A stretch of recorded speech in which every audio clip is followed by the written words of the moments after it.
Collecting video games in a modern collecting economy can be difficult. Some games that you bought 25 of for $10 back in the early 2000s might easily cost hundreds of dollars, and that's the unfortunate truth about our collection world. I will say, collecting on the Super Nintendo, it's not as bad as the NES, give or take, but it can still be expensive.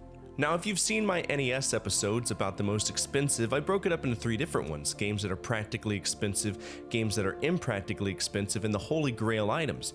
Today I'm going to cover those that are practically expensive. Now I will say, this is a blend of VG pricing with past eBay sales and with current eBay listings. Worth is a hard thing to justify because it's subjective. I will try my hardest to be fair and to provide accurate information, and that being said, I'm human, right? So you might find different information than me, and if so, feel free to share it with the community. It helps us grow and it helps us preserve these moments in history. Let's begin.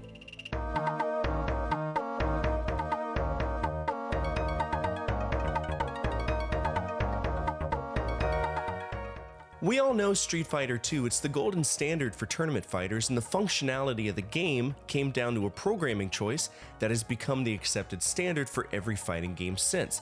Capcom hit the nail on the head, but the game isn't that expensive, right? You can get it for, $20 to $50. It really depends on where you look. So what would make Street Fighter II worth more? Somewhere in the neighborhood of, say, $190. The not-for-resale version. So what is a not-for-resale game? Why do we see it so often? Well, somewhere along the line, someone didn't listen.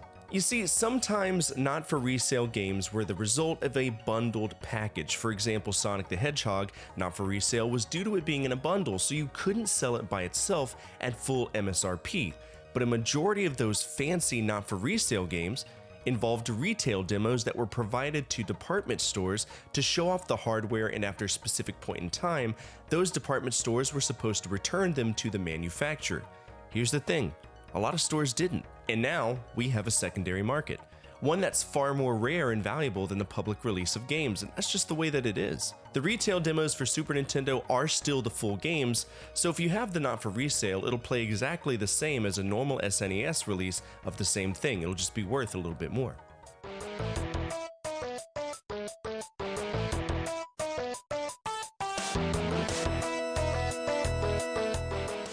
Remember SWAT Cats? I barely remember this show. Like, looking at the characters, I remember the title screen, maybe even the opening sequence, but it was an era where mentally I was still shitting my diapers and eating pureed carrots and peas. Like, it's a very murky memory for me. If you do remember it, then maybe you knew about the Super Nintendo game that was released, SWAT Cats: The Radical Squadron. Now, I had to do some research because obviously I don't know anything about this TV show, and apparently it has something to do with 2 cats that have access to epic machinery and weapons who act as vigilantes, so it's a very 90s cartoon right down to the core, right? If you remember anything about the show, feel free to tell me down below. Now, I played this game for a few minutes, and from what I've seen, it's basically the same as literally every other platformer of the era, especially ones based on licensed mediums, be it TV shows or movies. It's just a generic, purblind, run-of-the-mill, side-scrolling shithouse with occasional top-down shooting sequences that made no sense. I think I would like to play this at some point, but if I wanted to own it on true hardware, I'd need to crank out about $200 to play it, and I don't know if I can justify that.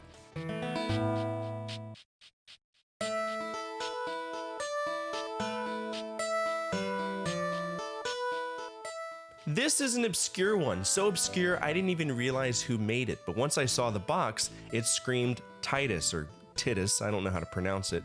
It's a late-era release on the Super Nintendo from a company that historically didn't really do well. In fact, Titus is the perfect example of a company that bit off way more than they could chew. They were popular in the early years of computer gaming, but again, once they jumped to the 90s onwards, they barely scraped by. And then for whatever reason, they bought Interplay. 3 years later, they would declare bankruptcy. They were $43 million in debt, and guess what? Interplay bought them. Full circle, huh? Incantation is a generic platformer that is aimed at a demographic for younger children. We play as a wizard, and we go through a few stages and use different forms of magic to hit enemies, and that's it. It's a very basic, rudimentary experience, which was par for the course with Titus, and if you want it, you'll need to fork out about $200 to $300. It really depends on the seller.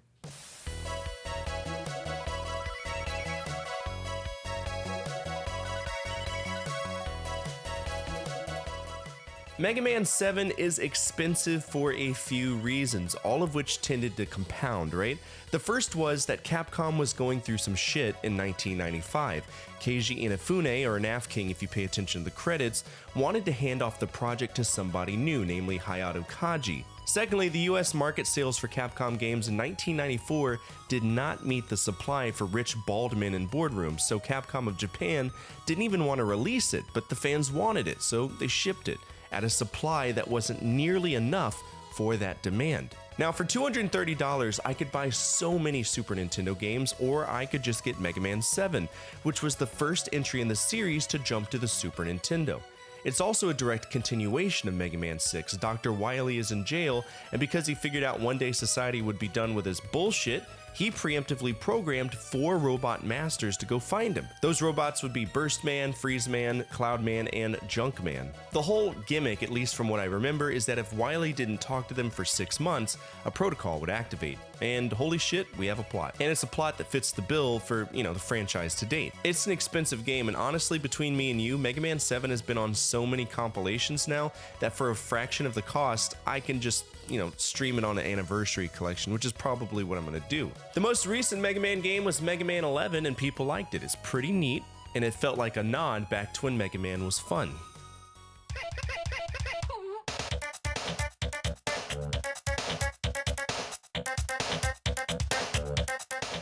There were games in the arcade world that people played to the point of destruction. Off the top of my head, Street Fighter 1 had these massive ass buttons people needed to beat the dog shit out of, and people did. I don't know why Capcom thought it was a good idea, but they put it there. Arcade owners also struggled with keeping up with the physical wear and tear of track and field games because people were coming up with their own unique ways to hit the buttons really fast, like using a comb or a toothbrush or even a pencil. But what if the roles were reversed? What if there was an arcade game that actually hurt people? Sonic Blast Man did. You see, in Sonic Blast Man, you have to punch a bag as hard as humanly possible. This would translate to the game as punching a thug, or a giant crab, or even an asteroid. I've played it, and guess what? I hurt myself. Why? Because Taito failed to mention that there's a gigantic fucking iron rod on the other side of the pad that you're supposed to hit, and they got sued for it too. They had to pay fines upwards of $50,000. Now, Sonic Blast Man 2 is the sequel to the arcade game, and it's just a beat 'em up. That's it, no more no less. Just to me, it's a run-of-the-mill beat 'em up, and it's an expensive run-of-the-mill beat 'em up, costing roughly $250 if you want to own it. You can buy Final Fight for a lot less.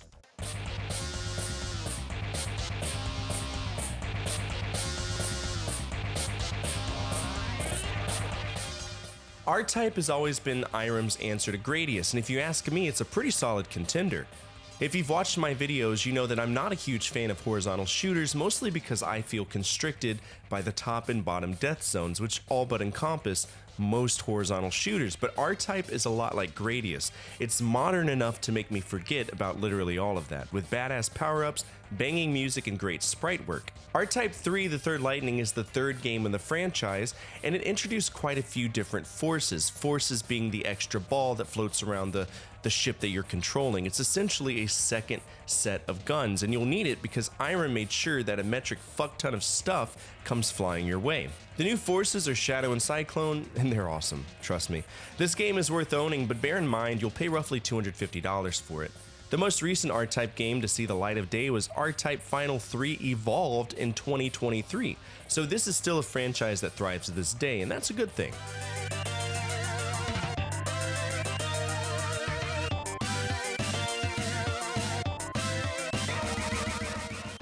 Much like Street Fighter 2, Teenage Mutant Ninja Turtles: Turtles in Time has a much rarer not-for-resale version.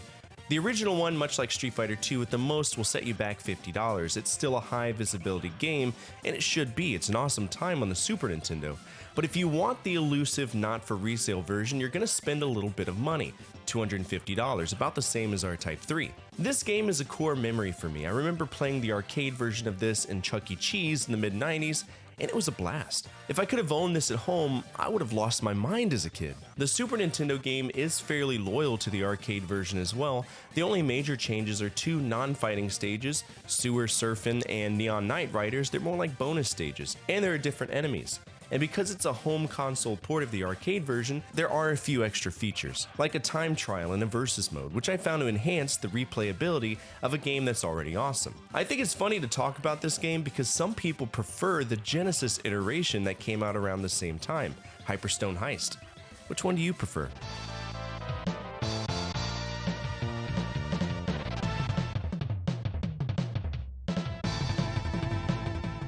Wild Guns is an amazing game, and it's a tough game too. I talked about this one in a previous episode, my top 10 best Super Nintendo co-op games, because it's good, clean fun. And it's from one of my favorite companies, Natsume.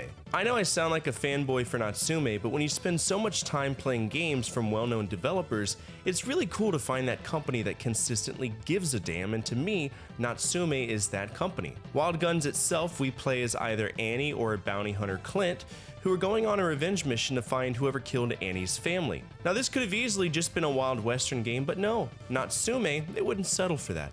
They added in steampunk and sci-fi themes that actually fit the bill. It's so incredible to be shooting regular people and then a damn steam-powered Megazord shows up to ruin your day. It's very much a cult classic, and if you want to own it, it can be yours for $260, but hear me out. There's a modern version available on the Switch. It's called Wild Guns Reloaded, and it's a complete facelift of the game. You also get 2 more characters, but I'll let you choose which one you want to play.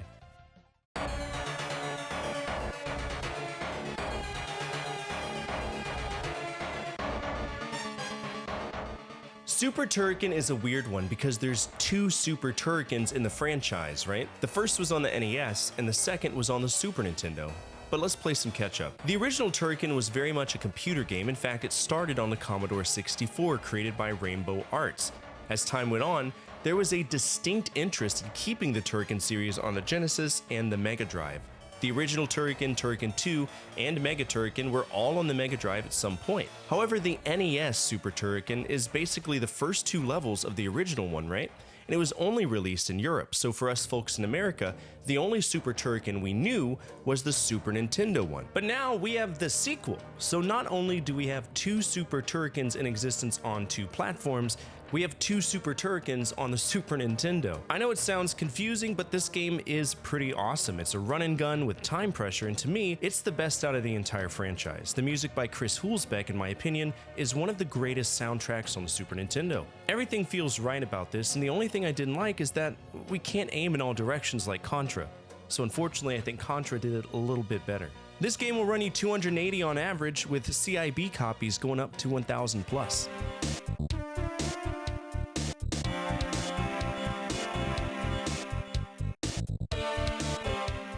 One of the coolest things about the 90s when it came to gaming is that so many companies were trying to create these novel characters that would be lovable, relatable, and enjoyable for kids to enjoy. Nintendo had Mario, Sega had Sonic, and Namco had Pac-Man, but the little guys, they needed something that stood out, and they would just shit out tons of different off-the-wall characters. Iguana Studios, they had an original idea with a character named Aero the Acrobat, and he had 2 games, but they really didn't pop off.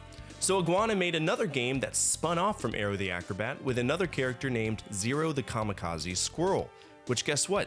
It didn't pop off either, and it was released on both Genesis and Super Nintendo. If you ask people about how this game plays, you'll get different responses depending on who you ask. Some will say it's fun, others will say it's chock to the brim full of gimmicky enemies that ruin your day.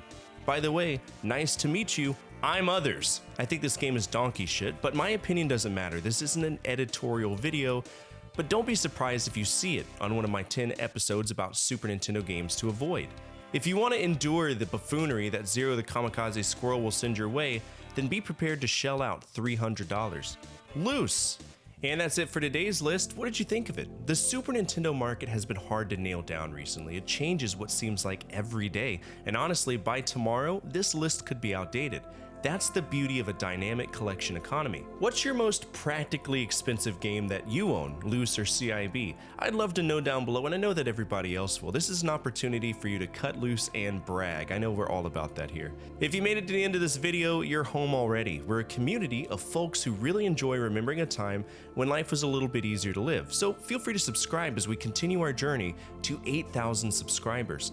Finally, the most important thing that you can do for me is to hit that thumbs up button, as it directly impacts the visibility of the videos and projects that I work on every single day. As always, from my family to your family, good energy, good vibes, Fortefyre out.